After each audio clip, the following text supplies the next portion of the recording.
Assalamualaikum warahmatullahi wabarakatuh. Perkenalkan, kami dari kelompok 1. Di sini kami akan menganalisis tentang karakter-karakter yang ada di dalam film Keluarga Cemara. Saya Aulia Salsabila Putri Cipto, saya akan menganalisis tentang karakter Abah. Saya Nisa Triana Dinulistia, saya akan menganalisis karakter Elis. Dan yang terakhir ada Akmal Habibi yang akan menganalisis karakter dari Emak. Sebuah keluarga yang tinggal di Jakarta harus menghadapi kenyataan bahwa harta benda mereka ludes akibat ditipu salah satu anggota keluarga besar. Debt kolektor menyita rumah dan isinya karena ulah adik iparnya. Abah berusaha bertahan dengan cara berpindah ke desa terpencil Provinsi Jawa Barat. Walau ditipu oleh adik ipar, Abah lebih bersikap lebih mata air, yaitu dengan mengampuni apa yang dilakui oleh adik iparnya. Namun, emak tidak bisa tinggal diam dan terus membantu agar harta yang ditipu bisa kembali lagi. Dengan kondisi yang belum pernah dialami sebelumnya, Abah dan keluarga berusaha untuk beradaptasi, walau dengan segala ketidaknyamanan. Rumah itu merupakan rumah warisan dari ayahnya yang pernah menjadi tempat tinggal sewaktu Abah masih kecil. Kehidupan Abah yang tadinya seorang bos menjadi seorang tukang bangunan. Abah mengalami nasib yang buruk, yaitu kecelakaan, jatuh dari lantai 2 ketika sedang bekerja menjadi kuli bangunan. Abah dan emak berusaha mempertahankan agar bisa kembali ke rumah Jakarta. Namun, menghadapi kesulitan karena kasusnya kalah di pengadilan dan keluarganya terancam selamanya hidup dalam kemiskinan di desa itu. Dalam permasalahan datang silih berganti, tetapi keluarga ini tetap bertahan, sehingga keluarga ini mengguncang prinsip bahwa harta yang paling berharga adalah keluarga. Nah, sekarang saya akan menjelaskan tentang tokoh Abah dalam film Keluarga Cemara berdasarkan psikologi komunikasinya. Yang pertama adalah sensasi. Saya bisa merasakan bahwa Abah adalah sosok yang ambisius, karena kegagalan dalam usahanya tidak membuat dia menyerah, melainkan mencari cara untuk tetap menghidupkan keluarganya secara layak. Dan juga dapat dilihat dari perlakuannya terhadap keluarganya bahwa Abah adalah sosok yang penyayang dan juga lembut. Yang kedua, dalam persepsi, saya bisa mendapatkan konsep diri yang ada di dalam diri Abah, yaitu konsep diri yang positif. Karena Abah adalah seorang ayah yang sangat bertanggung jawab kepada keluarganya. Abah juga terlihat sangat percaya diri dalam setiap langkahnya. Walaupun banyak rintangan yang menghalanginya, tetapi Abah tidak menyerah. Abah juga adalah seorang suami dan ayah yang baik untuk keluarganya. Ia memiliki sikap lemah lembut yang senantiasa membuat keluarganya nyaman. Walaupun ada bagian di mana Abah terlihat emosi kepada putri-putrinya, tetapi Abah tetap tidak larut dalam emosinya, melainkan sadar akan kesalahan dan meminta maaf kepada putrinya. Faktor dari konsep diri positif Abah ini tercermin dari keluarganya yang sangat harmonis serta saling menyayangi. Itulah yang membuat Abah tidak rapuh di saat kehidupannya runtuh. Mereka bersama-sama untuk menerima keadaannya serta memperbaiki semuanya sehingga kehidupan mereka bisa kembali menjadi tentram. Menurut memori, saya melihat bahwa Abah sempat menyesal karena usahanya yang gagal dan membuat keluarganya jatuh miskin. Abah menyalahkan dirinya sendiri karena merasa semua ini terjadi karena dirinya.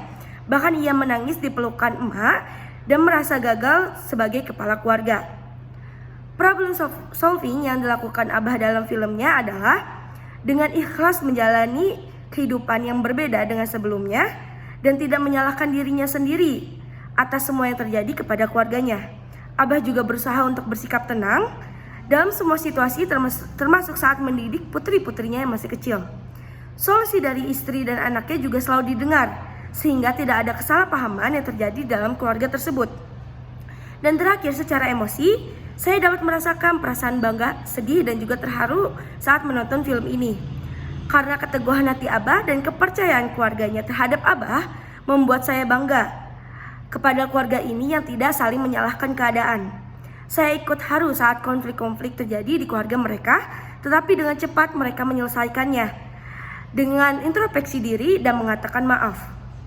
Keluarga ini memang dari awal sudah mencerminkan saling menyayangi, sehingga apapun yang terjadi ke depannya, mereka menunjukkan akan terus berpegang tangan dan tidak saling melepas agar keluarga mereka tetap utuh dan juga bahagia. Nah, itu dia karakter Abah dalam film Keluarga Cemara. Saya akan menjelaskan konsep psikologi komunikasi yang ada pada tokoh Ois, anak pertama dari film Keluarga Cemara. Analisisnya menggunakan konsep psikologi komunikasi yang ada di buku Jalaluddin Rahman. Secara sensasi, Eis itu menjadi anak yang pemurung, mudah marah karena dia tidak menerima kenyataan yang semulanya ia mengenyam pendidikan di sekolah ternama di kota dan bergabung dalam klub dance. Namun setelah abahnya mengalami kebangkrutan, dia harus tinggal di sekolah yang berada di desa dan harus keluar dari klub dance tersebut. Nah, secara konsep diri, awalnya Eis itu sulit menerima kenyataan bahwa perekonomian abahnya menurun. Tetapi seiring berjalannya waktu, Eis bisa menerima hal tersebut dengan baik, serta mau membantu keluarganya untuk mencukupi kebutuhan sehari-hari dengan membantu menjual kerupuk di sekolah. Walau pertama kali dia harus merasakan malu, tetapi ada sahabatnya yang selalu mendukung yang bernama Rindu, sehingga dia tidak malu lagi untuk menjual kerupuk di sekolahan. Secara memori, saat ia tidak bisa menerima kenyataan, ia selalu membandingkan dan mengingat dulu sewaktu hidupnya masih di kota, saat ayahnya belum bangkrut, dan sekarang bagaimana kehidupan ia di desa.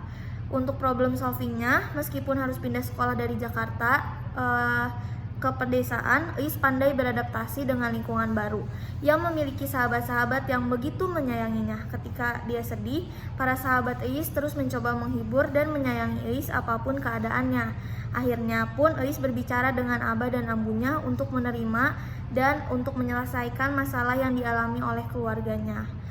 Dan yang terakhir, secara emosi, walaupun permasalahannya datang silih berganti di keluarga ini, tetapi keluarga ini tetap bertahan sehingga keluarga ini mengguncang prinsip bahwa harta yang paling berharga adalah keluarga, yang membuat emosi penonton naik turun saat menyaksikan film ini. Terima kasih. Saya akan menjelaskan konsep psikologi komunikasi yang ada pada tokoh emak dari film Keluarga Cemara. Analisisnya menggunakan konsep psikologi komunikasi yang ada di buku Jalaluddin Rahmat. Yang pertama, sensasi. Emak mempunyai karakter keibu-ibuan, bekerja sebagai ibu rumah tangga yang sangat menyayangi suami dan anak-anak, yang tidak mau anaknya merasakan kesusahan. Seperti adegan mengelak ketika rumah akan disita oleh debt collector yang belum tahu kejelasannya karena apa rumah bisa disita. Dan ketika emak hamil juga tidak mau menyusahkan orang lain, seperti adegan emak yang tetap bersedia berjualan opak dan dengan senang hati merawat keluarga walau sedang hamil tua. Yang kedua, konsep diri. Emak mempunyai jiwa penyabar dan dapat mengayomi keluarganya. Ketika sedang mengalami masa-masa buruknya, beliau menerima keadaan tersebut dengan lapang dada, serta selalu menampingi abah dalam berbagai kondisi dan terus memberikan dukungan.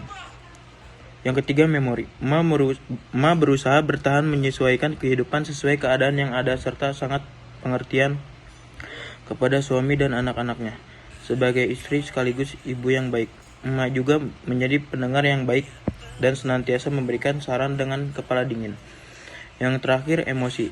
Istri dari abah yang kesehariannya bekerja membuat opak untuk dijajakan oleh anaknya. Eis, emak tipe istri penurut dan patuh pada suami. Ya, itu dia analisis dari kami. Jangan lupa ditonton karena filmnya seru.